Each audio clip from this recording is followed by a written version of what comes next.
ግሎዊንግ እንዴት ናችሁ? ዛሬ ደግሞ ስለ ስኪን ኬር ፕሮዳክቶች ነው። እንግዲህ በቪዲዮ ስመጣ ይሄ የመጀመሪያ ነው። በእርግጥ አሁን ነው ስለ ስኪን ኬር ፕሮዳክቶችን ቪዲዮ እየሰራሁኝ ያለሁት ማለት ነው። ስለዚህ ዛሬ ልነግራችሁ የምፈልገው ነገር ወዛምና ብጉር ቆዳ ከሆነ ያለሽ ይሄ ቪዲዮ ላንቺ ነው። እሺ፣ ብጉርና ወዝ ያለባት ጓደኛ ካለችሽ ደግሞ ሼር አድርጊላት ይሄን ቪዲዮ።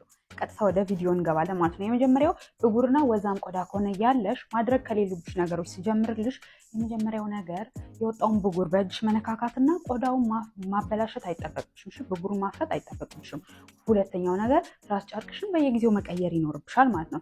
ራስ ጨርቅሽን ማትቀይሪ ከሆነ ከራስ ቅልሽ ላይ ያለ ቅባትና የሞቱ የቆዳ ሴሎች እዛ ላይ ስለሚከማቹ ተመልሶ በባክቴሪያ ምክንያት ብጉር መፈጠሩ የማይቀር ነው ማለት ነው። ስለዚህ ራስ ጨርቅሽን ቶሎ ቶሎ መቀየርሽን እርግጠኛ ሁኚ።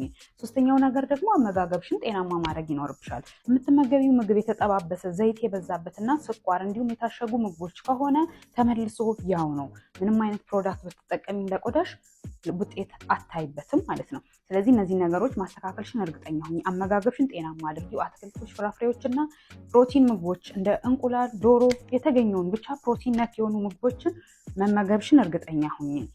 አሁን ቀጥታ ወደ የምትጠቀሚያቸው ፕሮዳክቶች ነው የሚሄድልሽ። የምትጠቀሚው ፕሮዳክት የመጀመሪያው ለኦይሊ ብጉር ላለበት ቆዳ የሚሆነው ሳልሲሊክ አሲድ ወይም ቤንዞይል ፔሮክሳይድ ኢንግሪዲየንት ያላቸውን ፕሮዳክቶች መጠቀም ይኖርብሻል ማለት ነው። ኦኬ፣ ፕሮዳክቶቹን በፎቶ አስገባልሻለሁ። ሁለተኛው ነገር ኦይል ፍሪ ሞይስቸራይዘር ያስፈልግሻል ማለት ነው። ኦይል ፍሪ ሞይስቸራይዘር መጠቀም ይኖርብሻል። የምትጠቀሚው ሞይስቸራይዘር ለደረቅ ወይም ደግሞ ለኖርማል ቆዳ የሚሆን አይደለም። ላይት ዌት የሆኑ ሞይስቸራይዘሮች መሆን አለባቸው። ሶስተኛ ሰንስክሪን ያስፈልግሻል ማለት ነው። ሰንስክሪን ግዴታ ነው። ያለ ሰንስክሪን እነዚህን ሁሉ ነገር ብታደርጊ ትርጉም የለውም። ጠዋት ውጭ ስትወጪ የሚሆን ቤት ውስጥ ምግብ የምታበሲ እሳት አጠገብ የምትቀሪ ሙቀት ካለ አጠቃላይ ቆዳሽ ሰንስክሪን ይፈልጋል ማለት ነው።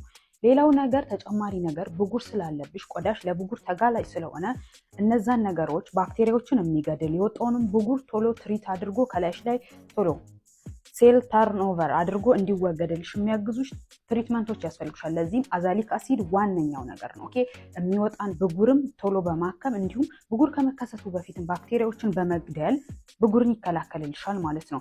ትሬቺኖይን ሌላኛው ትሪትመንት ነው። እሱ ደግሞ ምንድን ነው የሚያደርግልሽ? ብጉሩ ከወጣ በኋላ ያ ብጉር የወጣውን ቶሎ ቶሎ ጠባሳው ከላይሽ ላይ እንዲነሳ ያደርጋል። ሁለተኛ ነገር ደግሞ እሱም ልክ እንደ አዛሊክ አሲድ ትሪት ያደርግልሻል ማለት ነው። ብጉሩ ከመውጣቱ በፊትም ባክቴሪያዎችን በመግደል ይከላከላል ማለት ነው። ኦኬ፣ አጠርና ቀለል ያለ ነው ያደረግኩልሽ አሁን ቪዲዮውን።